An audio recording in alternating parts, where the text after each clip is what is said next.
Bismillahirrahmanirrahim. Assalamualaikum warahmatullahi wabarakatuh.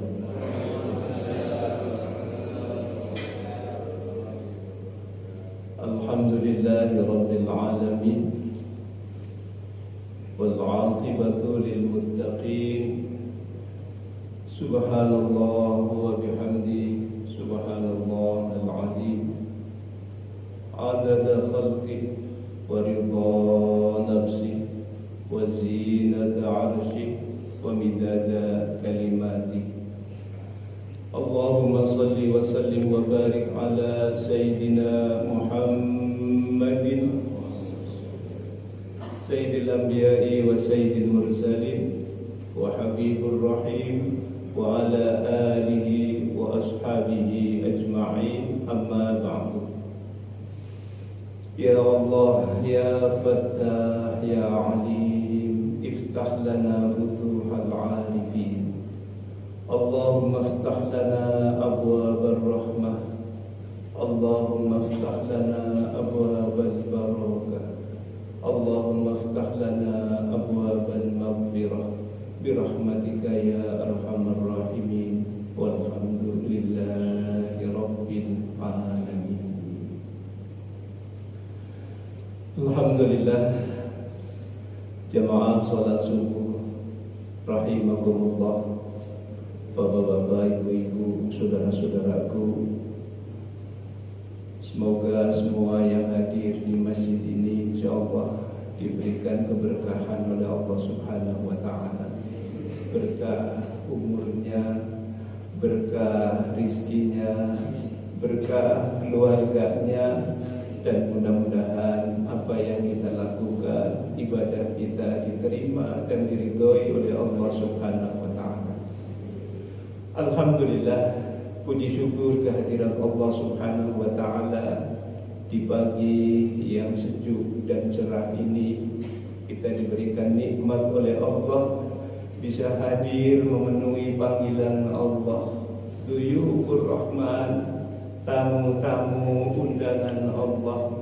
Semoga semua yang hadir di sini adalah calon-calon penghuni surga, calon-calon yang akan dimasukkan ke dalam surganya Allah Subhanahu wa taala.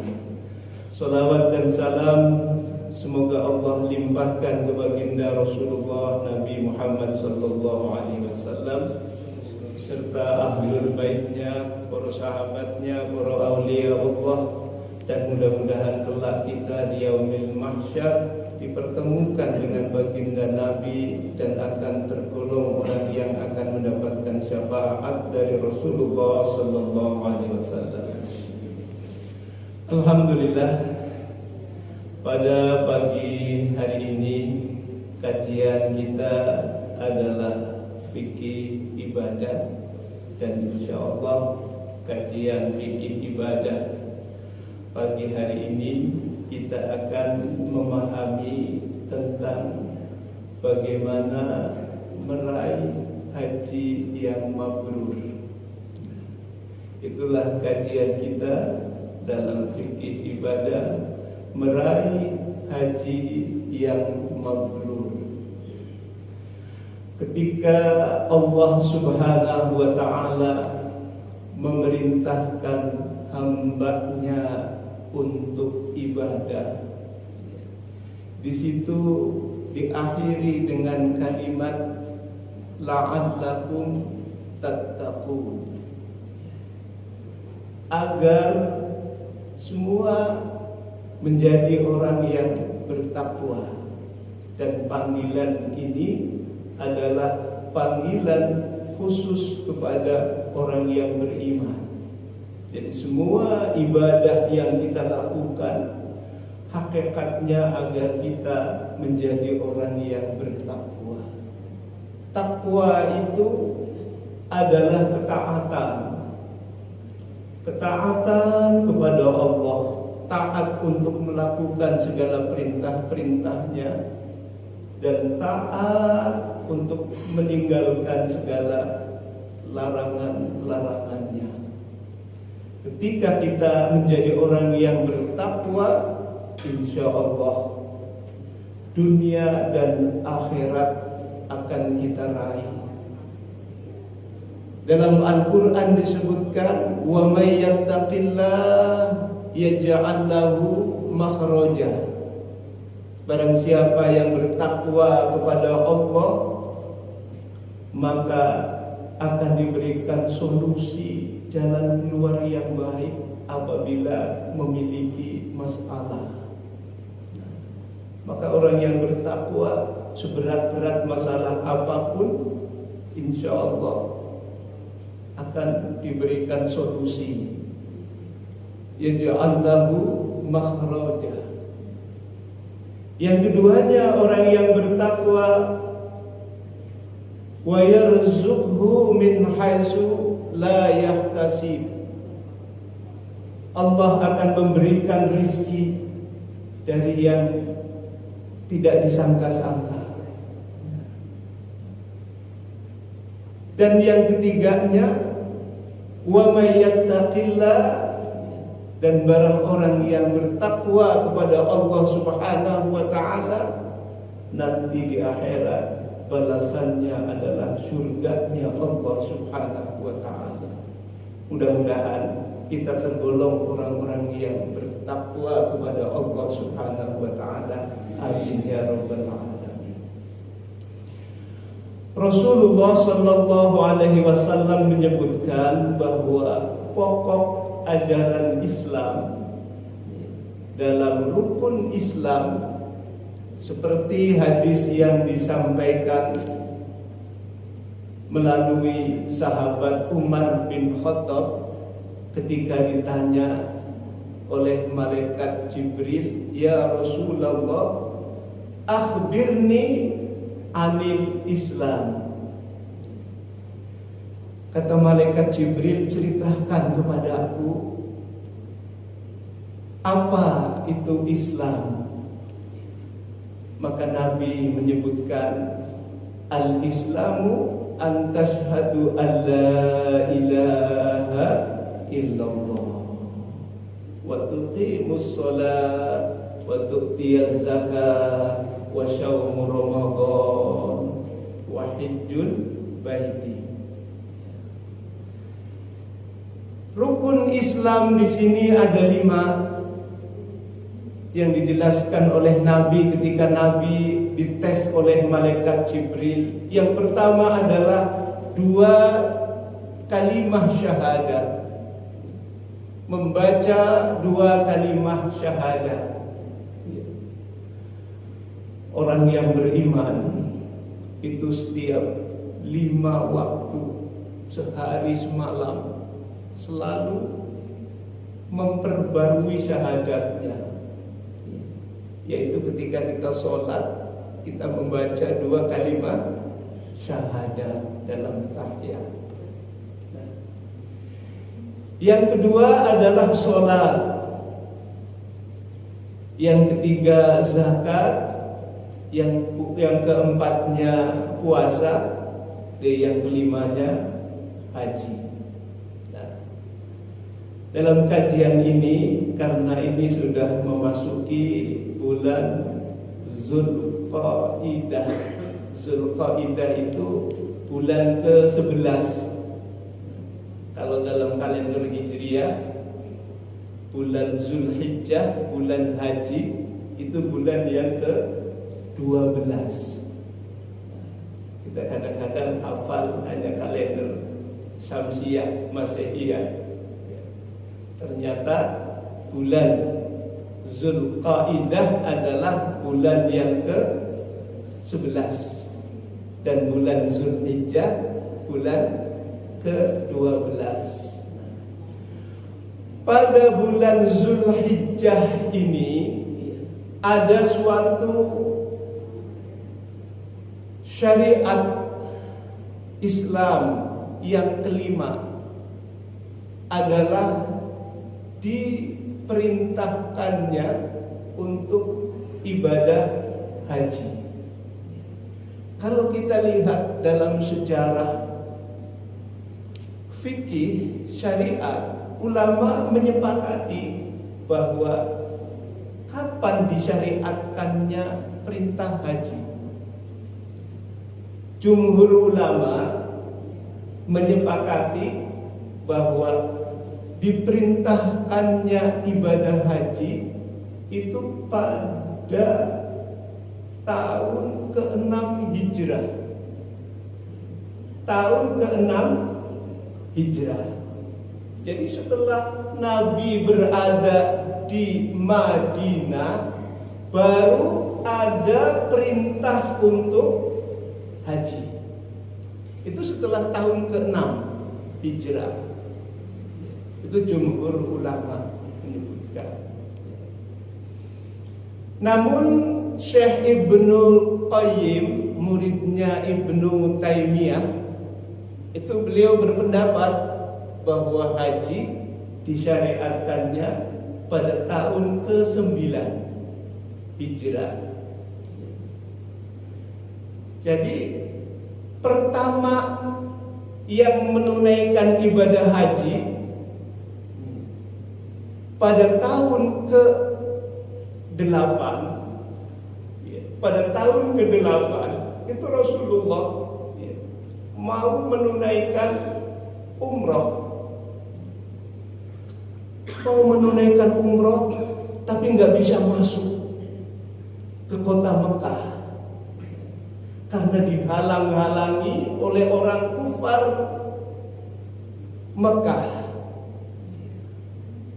Ada yang menyebutkan Nabi mau menunaikan umrah setelah tadi ibadah haji jumhur ulama pada tahun ke-6, lantas Nabi tahun ke-7-nya melaksanakan umrah tapi dihalang-halangi, nggak bisa masuk ke kota Mekah.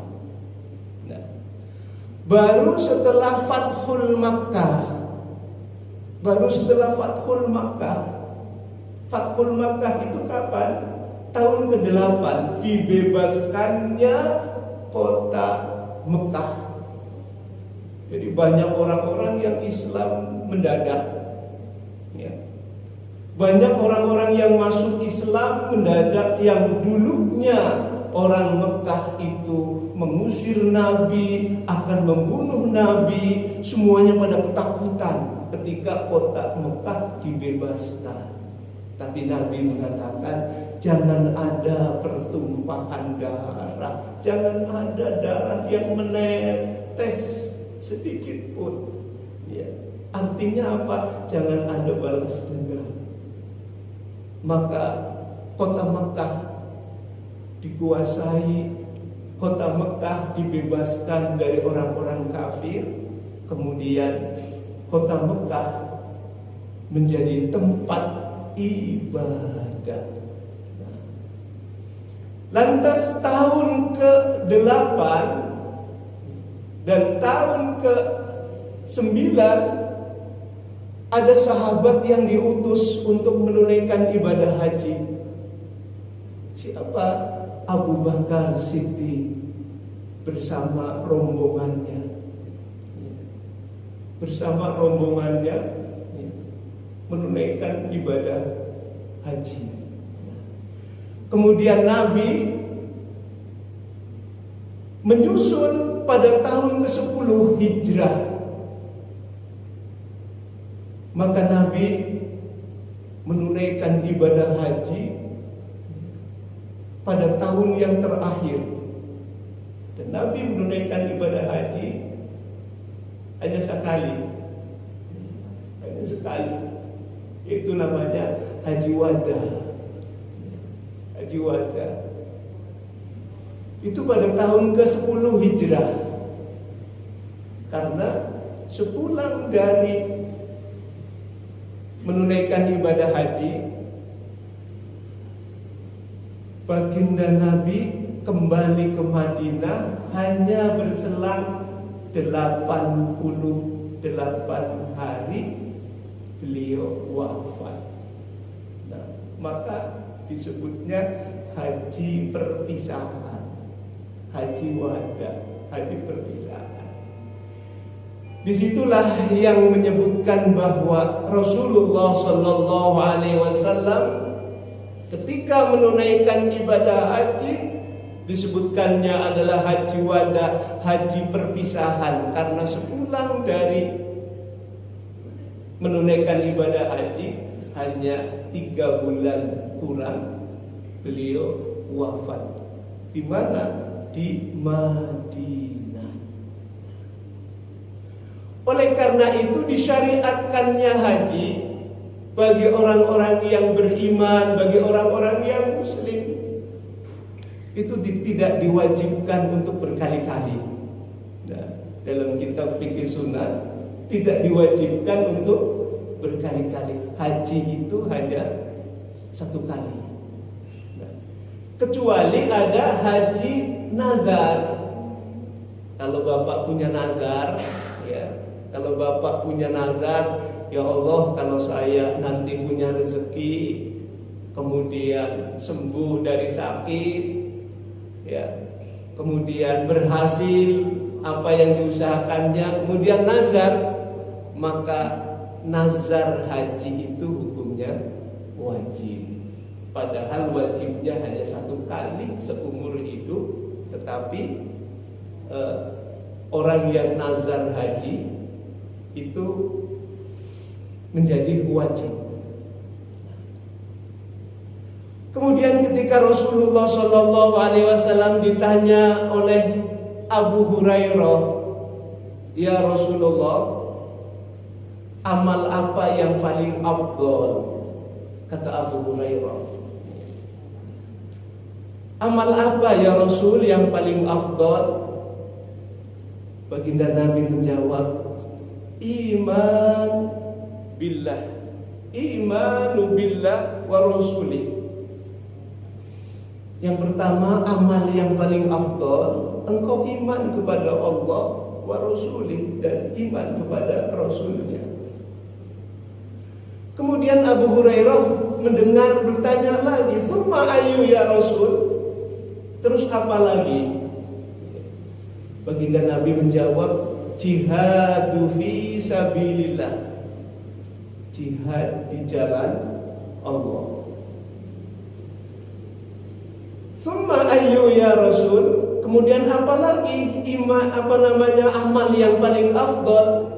Baginda Nabi menjawab, summa hajjun mabrur. Yang ketiganya, amal yang paling utama adalah haji mabrur. Nah, di sini ada kalimat haji mabrur. Maka kita kadang-kadang ketika melepas saudara kita untuk menunaikan berangkat haji, itu dengan mendoakan, ya Allah, mudah-mudahan menjadi haji yang mabrur. Ternyata itu ada dalam hadis Nabi. Dalam riwayat Abu Hurairah, amal apa yang paling utama? Yang ketiga adalah haji mabrur. Kenapa disebutkan haji mabrur? Apa maknanya haji mabrur? Maknanya haji mabrur itu bermacam-macam. Ada yang nanti kalau pulang menjadi orang yang saleh, menjadi orang yang taat, beribadah. Itu haji mabrur. Ada yang mendefinisikan seperti itu. Tapi saya mengambil definisi dari Sayyid Hasan bin Ali bin Fatimah Az-Zahra, putrinya. Beliau menyebutkan dalam kitab fikih sunnah, al-haji mabrur. Haji mabrur itu orang yang tidak terkontaminasi oleh dosa.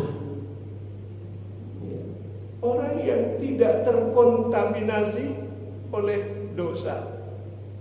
Dan menurut beliau, haji mabrur adalah orang yang pelakunya setelah menunaikan ibadah haji menjadi zuhud dunia dan mencintai akhirat.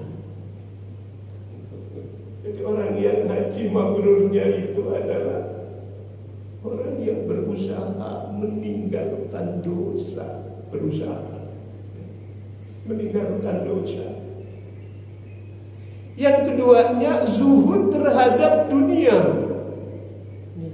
Zuhud terhadap dunia dan mencintai akhirat. Zuhud itu apa? Zuhud itu kalau dalam bahasa tasawuf kadang-kadang definisikan dengan orang yang tidak suka dunia. Tapi tidak, bukan itu maknanya Said Hasan. Zuhud itu adalah orang yang menyikapi dunia ini sebagai bekal untuk akhirat. Itu zuhud. Jadi kalau menyikapi dunia ini sebagai bekal untuk di akhirat, maka kita memiliki bekal untuk mencari dunia sebagai bekal untuk di akhirat. Dan yang ketiganya, orang itu cinta kepada akhirat, senang kepada amal-amal yang menunjukkan, meniatkan untuk akhirat. Itu haji mabrur. Lantas sampai kapan? Apakah yang sudah 10 tahun yang lalu kita haji, kemudian sekarang masih disebut haji mabrur? Iya, betul. Ya.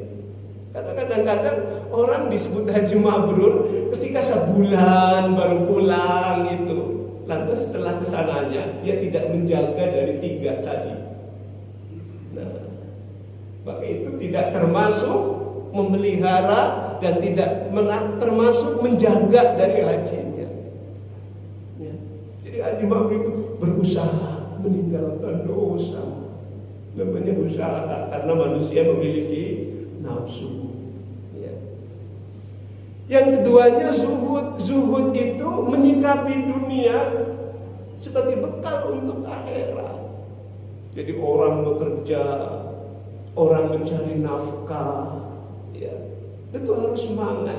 Itu zuhud yang modern kata Buya Hamka. Jadi jangan sampai zuhud itu aku sudah nggak peduli lagi dengan dunia, sudah nggak suka lagi dengan harta, sudah nggak suka lagi dengan kekayaan. Bukan itu, tetapi justru orang mencari dunia sebagai bekal untuk akhirat. Sama seperti Sayyidina Ali bin Abi Thalib, ad-dunya mazra'atul akhirat. Dunia ini ladang untuk kita tanam dan nanti akan panennya di akhirat.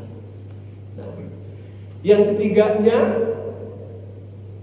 orang yang hajinya mabrur adalah orang yang mencintai amal-amal akhirat.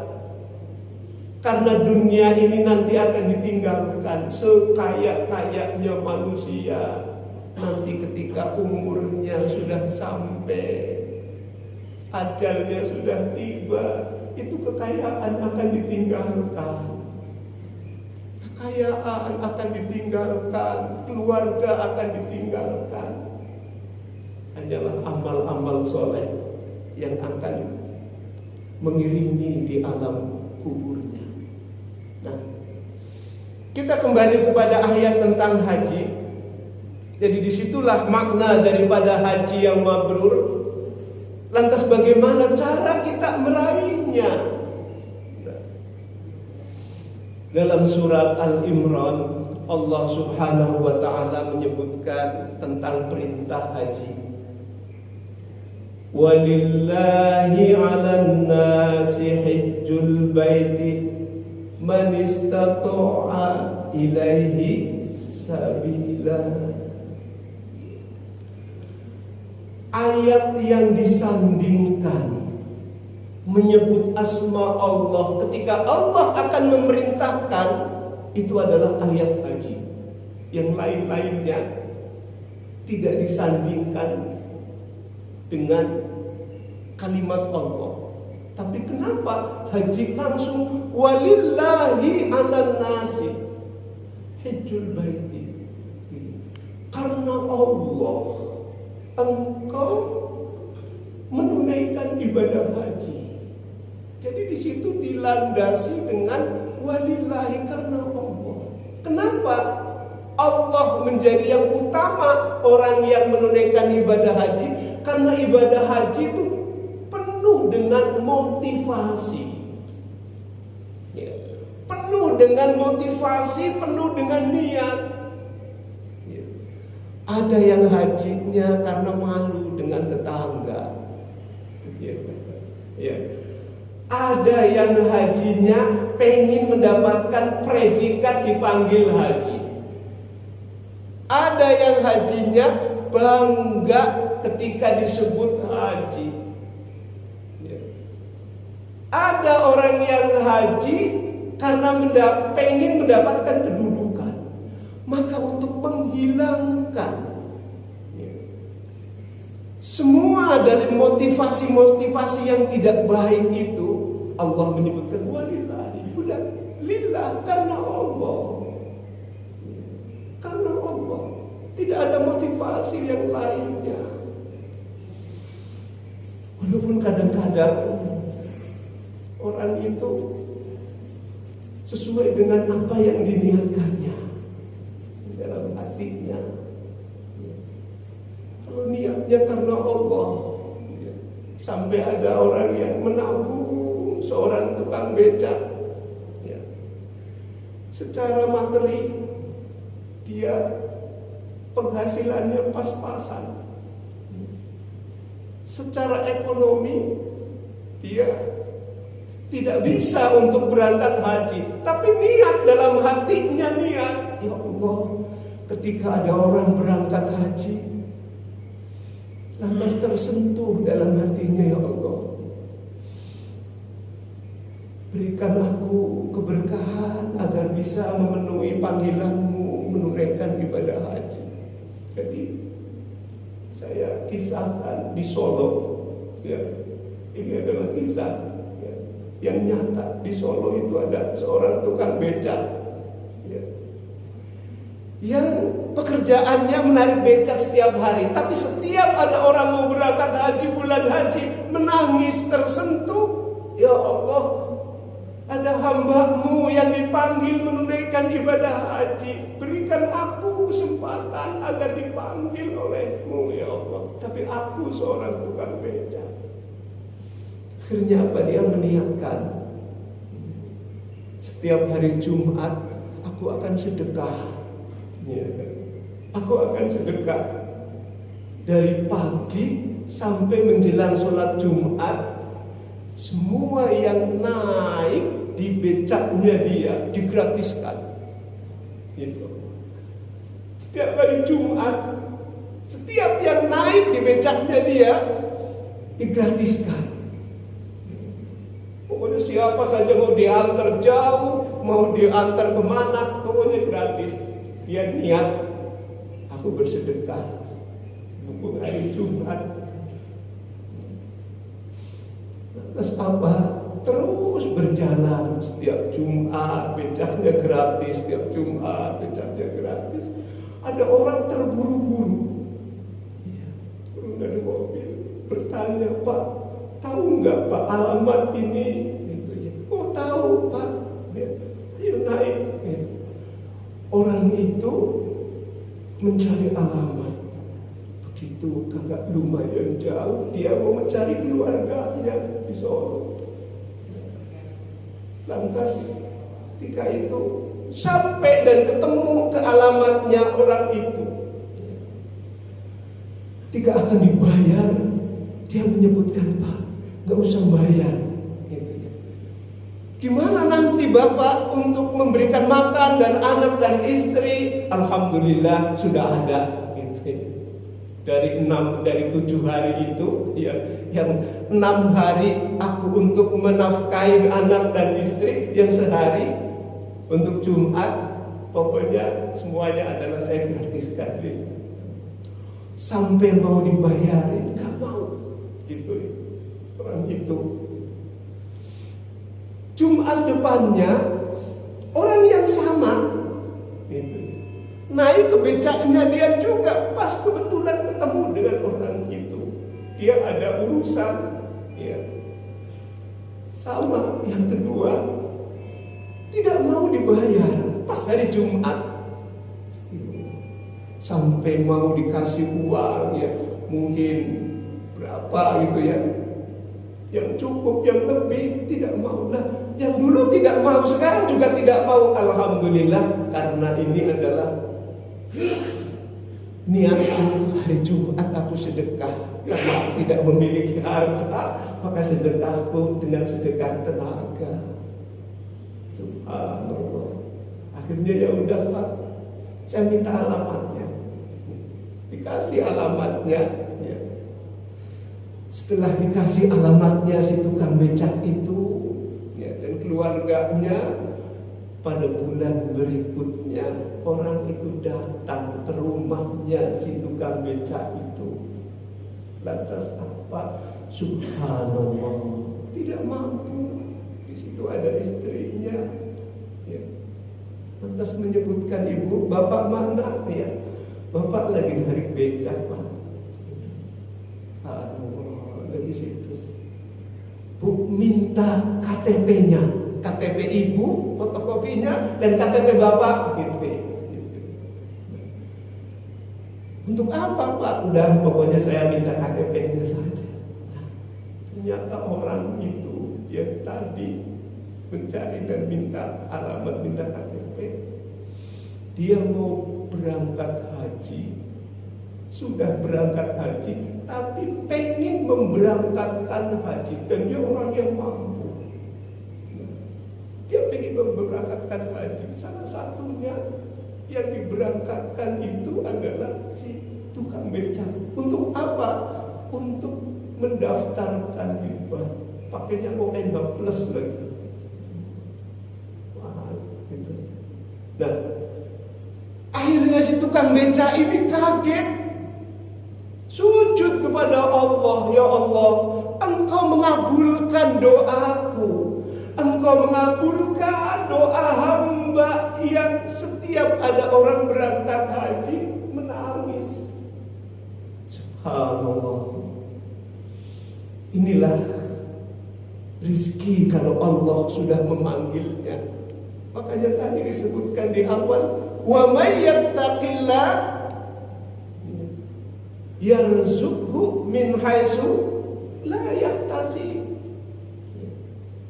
Apabila kau taat kepada Allah, takwa kepada Allah, akan diberikan rizki dari yang tidak disangka-sangka.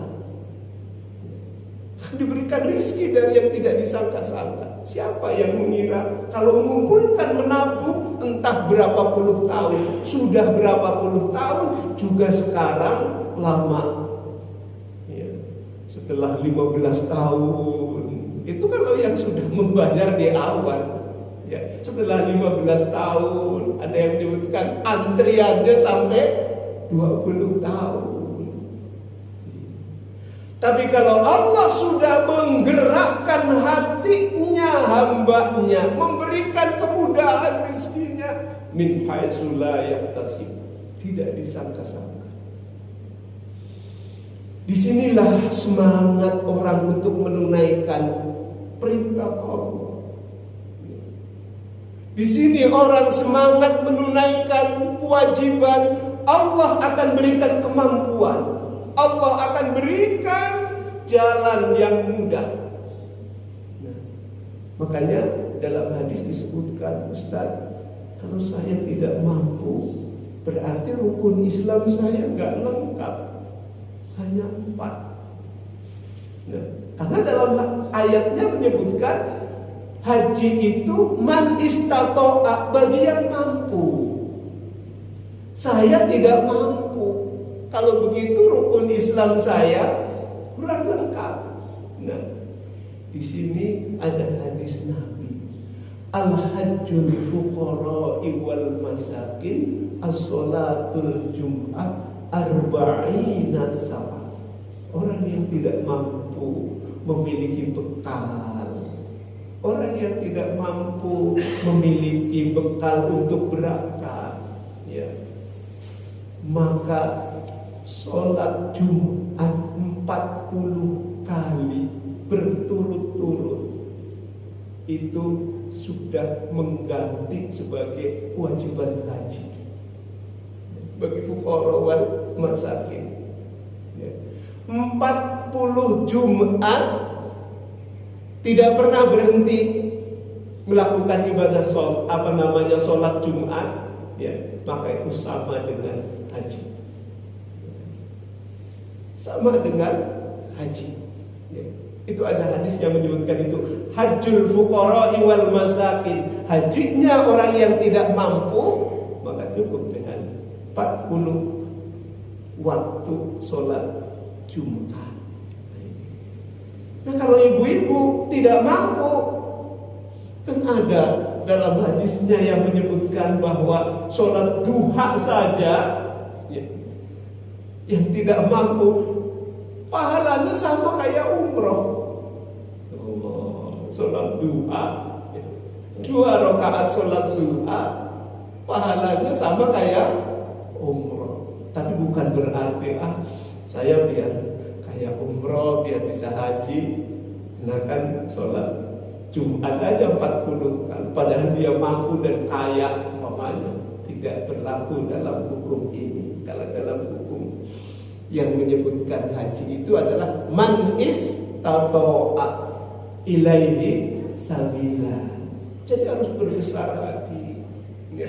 Tidak ada dalam syariat Islam yang memberatkan, sesuai dengan kemampuannya istata'a. Ya.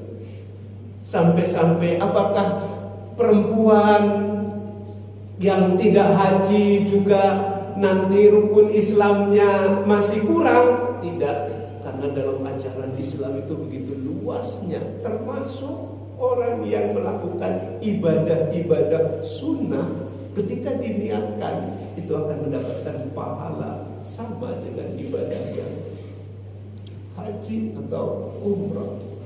Nah, lantas bagaimana agar kita diberikan kemampuan oleh Allah Subhanahu wa ta'ala? Niatkan dalam hati kita, ya Allah, semoga aku diberikan panggilan keberkahan rezekinya, agar aku diberikan kemudahan. Dan disinilah, ya, awal kita untuk menunaikan ibadah haji. Semua kita niatkan lillahi ta'ala, walillahi 'alan nasi hajjul baiti man istata'a ilaihi sabila. Maka kita doakan yang belum haji, mudah-mudahan diberikan kemudahan untuk menunaikan ibadah haji. Yang memiliki niat untuk menunaikan ibadah umroh juga diberikan kemudahan, keberkahan rezekinya. Ya. Orang yang niat dalam hatinya untuk menunaikan panggilan Allah, kemudian kok belum sempat menunaikannya, sudah meninggal, ya, maka dia sudah memiliki pahala haji, ya, maka dia sudah masuk kepada kewajiban haji. Itu ada orang sudah niat, sudah bayar, termasuk sudah nabung, terus belum sampai berangkat haji, umurnya sudah berakhir, sudah meninggal, maka itu adalah di jalan Allah Subhanahu wa ta'ala, matinya mati syahid. Nah, kita doakan saudara-saudara kita yang sekarang ini berangkat menunaikan ibadah haji, ya, walaupun hampir 3 tahun, 2 tahun kita tidak ada keberangkatan haji, ya, malah sekarang yang usianya 65, ya, itu tidak diizinkan untuk berangkat haji oleh peraturan Saudi. Yang sudah 65 itu adalah peraturan Saudinya, gitu ya, bukan peraturan kita. Kemudian yang biasanya mendapatkan kuota 200.000 lebih, sekarang hanya 110, baru mendapatkan tambahan. Ya, waktu dulu itu hampir 250.000, dan sekarang hanya 50%-nya. Ya.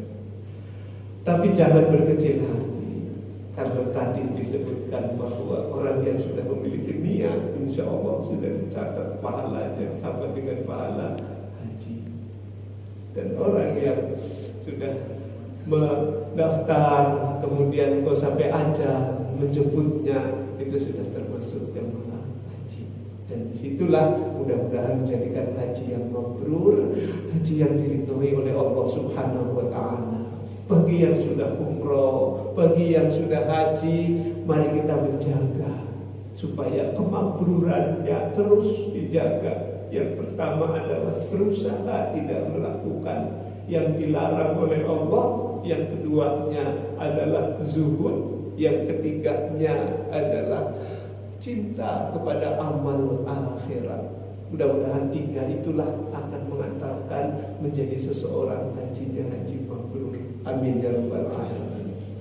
Memang ketika kita sudah meniatkan, kemudian terjadi hambatan atau apa, semuanya itu adalah bagian daripada ujian kesabaran. Yang penting niat kita untuk ibadah, karena dalam hadis innamal a'malu binniyat. Setiap amal yang kita lakukan, perbuatan yang kita lakukan sesuai dengan niatnya. Itu. Dan Allah akan memberikan pahala sesuai apa yang terdapat dalam kalbu kita, hati kita, untuk meniatkan ibadah karena Allah Subhanahu wa Ta'ala. Mudah-mudahan ini dalam kajian kita ada manfaatnya untuk memberikan semangat kita agar menjaga kualitas ibadah kita, baik sholat kita maupun haji kita, semuanya adalah untuk mencari keridhaan Allah Subhanahu wa Ta'ala. Al-Fatihah. A'udzu billahi minasyaitonir rajim. Bismillahirrahmanirrahim. Alhamdulillahi rabbil alamin. Ar-Rahmanir Rahim. Maliki yaumiddin. Iyyaka na'budu wa iyyaka nasta'in. Ihdinas siratal mustaqim. Siratal ladzina an'amta 'alaihim ghairil maghdubi 'alaihim waladdallin. Allahumma shalli 'ala sayyidina Muhammad wa 'ala ali sayyidina Muhammad wa sallim radhiyallahu an kulli ashabi Rasulillah ajma'in. Alhamdulillahi rabbil alamin. Allahumma inna nas'aluka ya Allah ridhaka wal jannah wa na'udzu bika min syaqwatika wan nar. Allahumma anfa'na bima 'allamtana wa 'allimna ma yanfa'una. Rabbana taqabbal minna innaka antas samiul alim wa tub 'alaina innaka antat tawwabur rahim. Allahumma ij'alhum hajjan mabrura wa sa'yahum sa'yan mashkura wa tijaratan lan tabur wa taqabbal kullu ibadatahum ya arhamar rahimin. Rabbana atina fid dunya hasanah wa fil akhirati hasanah wa qina adzaban nar. Sallallahu ala sayyidina Muhammadin walhamdulillahi rabbil alamin. Assalamualaikum warahmatullahi wabarakatuh.